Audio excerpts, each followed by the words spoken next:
Let's go to the top level. The race for the first satellite in orbit started August 2nd, 1955, when the Soviet Union responded to the US announcement to launch artificial satellites into space by announcing they would also launch a satellite in the near future.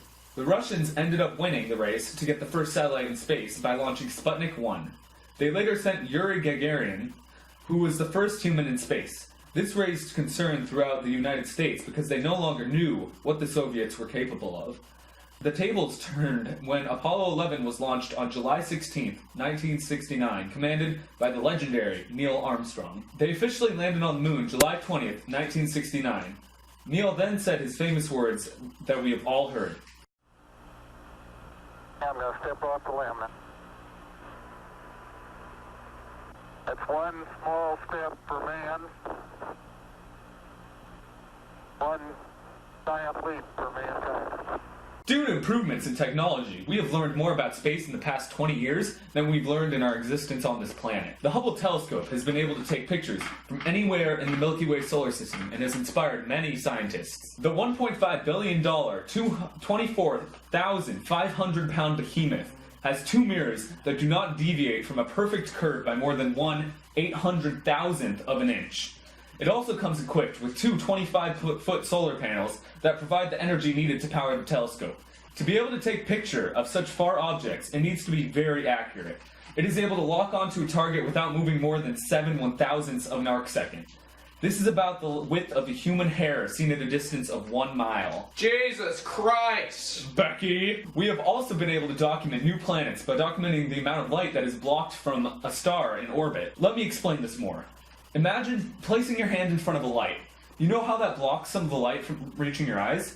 Now imagine this on an extreme scale, to the point where a single grain of sand is on a spotlight. This is what we are measuring for. Certain elements block certain amounts of light, so we are able to tell what the entire planet is made out of, and the distance from its sun. One planet we have found, Glissa 436b, is a planet made almost entirely out of ice.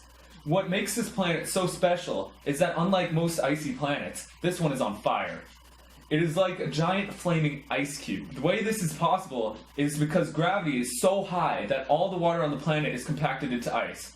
This special ice is called Ice 7. All these amazing discoveries have encouraged scientists to continue adventuring into space and learning more about it. The history of space exploration for mankind is long and rich. For thousands of years, man has been looking up at the stars, wondering if one day he might be up among them. Today, space exploration continues to be one of the ways that countries throughout the world are able to cooperate, even in times of strain and times of war. Space exploration has never been as exciting as it is today, with new missions being launched all the time, and a planned mission to Mars in the next 10 years. What? What? What? What? Thomas, yell Mars for us. Mars! What?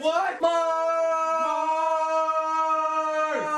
Hey. People have paid to go to Mars. They have paid to spend the rest of their life away from Earth and in space. TBH, not think so. Because it will take 30 years to get to Mars, and then once they're at Mars, there's no coming back. It doesn't take 30 years to get to Mars. Whatever. Have you even watched The Martian? You have to make a big loop-de-loop.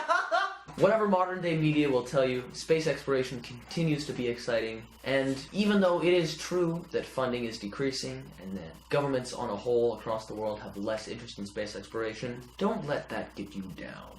Space is cool. Space. Space. Space.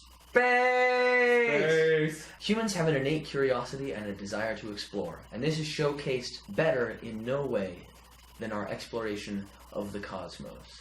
It's a big universe, and it deserves to be explored. Crash Course is made with the help of the wonderful Brian Ingley, who is behind camera and is doing all of our editing. And Thomas Pan. We actually, no, we were going to thank Thomas. He messed up the camera, so now he's he's not being thanked because he, didn't really do anything. Oh, wait, Thomas was our mic man. Oh yeah, here. Thomas on mic. Hello. Thank you very much for watching, and we'll see you next week when we'll be talking about why